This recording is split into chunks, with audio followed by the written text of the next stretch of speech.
This is the iPhone 15, and in this video, I would tell you what I think about it. I made videos talking about coming from the 14 and the difference between this and the Pro already. So in this video, I'll be discussing this phone independently without talking about other phones. But before we get there, let's talk about Newegg's Fantas Tech 2 sale that is going on right now, October 9th through the 13th. Lenovo Legion Pro 5 gaming laptop with an RTX 4060 is at a new low price of just $1249. That's almost $500 off. Next storage, 2TB M.2 is now only $98. MSI Modern 14 with Core i5 is down to $419. Intel Core i5 Raptor Lake 3.5 GHz is now down to $285. MSI Z690 ATX Intel motherboard is only $199, and MSI desktop with i7 16GB RTX 4070 is $300 off, so now it's $1,500. It's not too late to check out some of these great deals at Newegg's website, link is down below.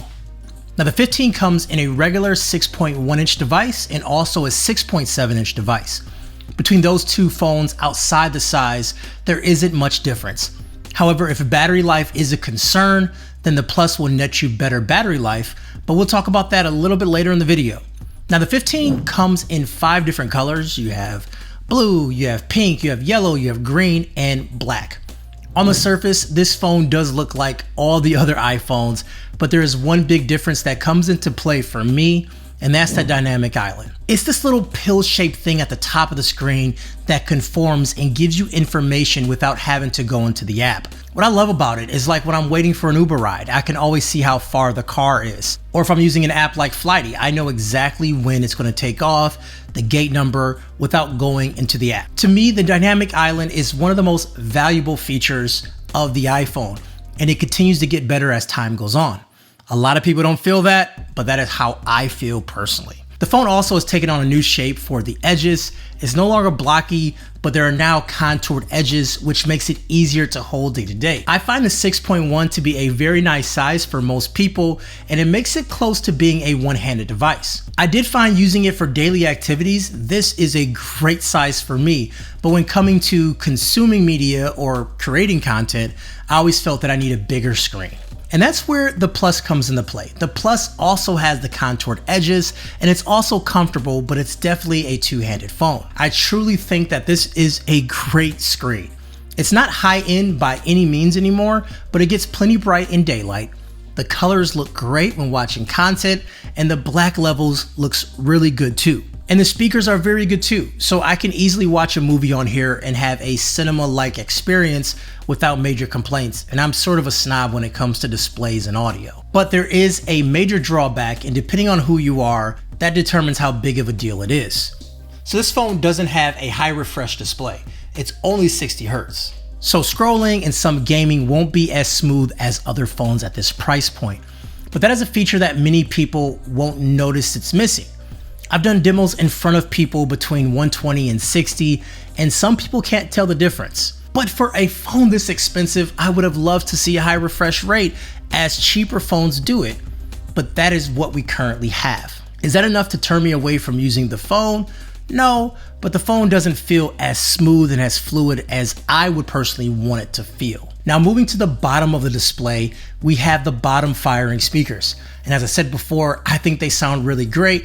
Doing a speaker call, listening to music, all those things sound very, very good. And I think at this price point, they're on par with pretty much everything else too. Now we gotta talk about that new charging port. It's USB-C, which in the long run is much better for most people.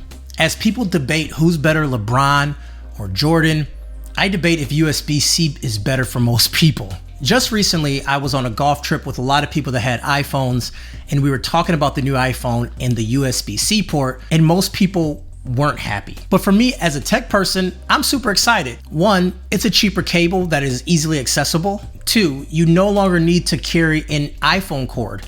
You can use any Type-C cord that your friend or me may have laying around, and if you buy something new, most likely it will have a USB-C port at the bottom. Now these people were saying that they have AirPods and iPads and they already have lightning cables and they don't have anything that's USB-C. And I totally understand that, but in the long run, your life will be better with this transition because USB-C is cheaper and USB-C is arguably better. I can't talk about the USB-C without talking about the technology behind it. Apple is using USB 2.0 on this phone. This technology is nearly 20 years old, and this makes no sense to me. If you're adding a new port, why not add the port that gives you the most advantages, not one that is crippled by low output? So if you're transferring information using your USB-C cable, you're gonna have some very slow speeds. Those speeds could be so much faster, and it's, one of those weird things that I don't understand why Apple is doing. So it takes around 30 minutes to get 50% of battery on the iPhone 15, which is definitely slower compared to other phones. Now, hopefully this year they will change the USB-C port and give us faster charging and also faster data speeds. I still wish battery life was better because you can get a day, but if you're a person that travels or uses your phone a lot and you rely on it for work, you would definitely need extra battery life. Here are a couple of accessories that I use. This right here is from Anker. It has USB-C at the bottom and it can give you a full battery really quick compared to MagSafe. But if you want to use MagSafe, this is the Ice Mag. It's 10,000 milliamp. It has a fan to keep your phone cool, but you can also plug in the bottom of it too if you wish for those faster speeds. And it's also really cool looking. Both of these are linked down below if you want to check them out. Now, durability wise, I don't like what I'm seeing. You definitely need a case for this phone. There's already some chipping going on the back of this phone, but my 14 still looks perfect and it's over a year old. Also, the display has a few scratches on it already and I don't know how it got there. So I think a screen protector would be good. Spigen makes a great one and the installation is super simple. Now, on the software side of things, it's the newest iOS 17, which is a pretty minor upgrade compared to the 16. I won't dive into all the features as you can get 17 on older phones, and there isn't anything that is like iPhone 15 exclusive that I know of that you can find in the software. Also, performance hasn't changed much this year. Now, a lot of people say, do I need the Pro? And this phone can do everything the Pro can do. Maybe not as fast, and maybe the games won't look as good when they start coming out, but there isn't anything that is limiting about this phone. But I will tell you something that has changed significantly, and that is the camera system. You now have a 48 megapixel sensor, which captures 24 megapixel images, and this also gives you a 2x zoom without adding an additional lens. So for the first time ever on non-Pro iPhones, you have 3 true focal lengths, but you only have 2 lenses. Using this camera, I feel like any other iPhone camera for the most part, but if you have an older iPhone, you'll start to see details you didn't see before, like individual blades of grass, like in this shot.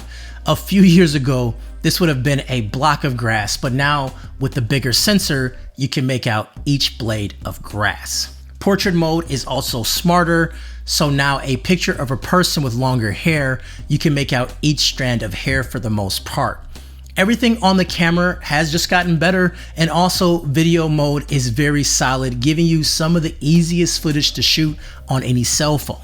You just point and shoot and you usually get very great looking footage. There is one minor complaint, and that is if there's a lot of light hitting the glass, you'll see little green lights that appears in your footage. It's better than it's been, but it's still something worth noting as it still creeps up, especially at night. And also there was sort of a bug going on when the phones were getting very hot. And it still gets pretty hot sometimes, I'm not gonna lie. But that's nothing that truly concerns me, and also when you start using a case, that's something you don't think about. But I have seen the message from time to time that the phone needs to cool down before charging, and that wasn't something that I saw on the 14. The iPhone has never been a cutting edge phone when it comes to tech, and historically, there has been some interesting choices when it comes to what goes into an iPhone or what's excluded from an iPhone. And this year is no different. I think this year, the iPhone 15 is a great upgrade, even if you have the 14. So if you're waiting to upgrade, Apple has a timeshare on Dynamic Island, and you can use your new camera to take a picture of it.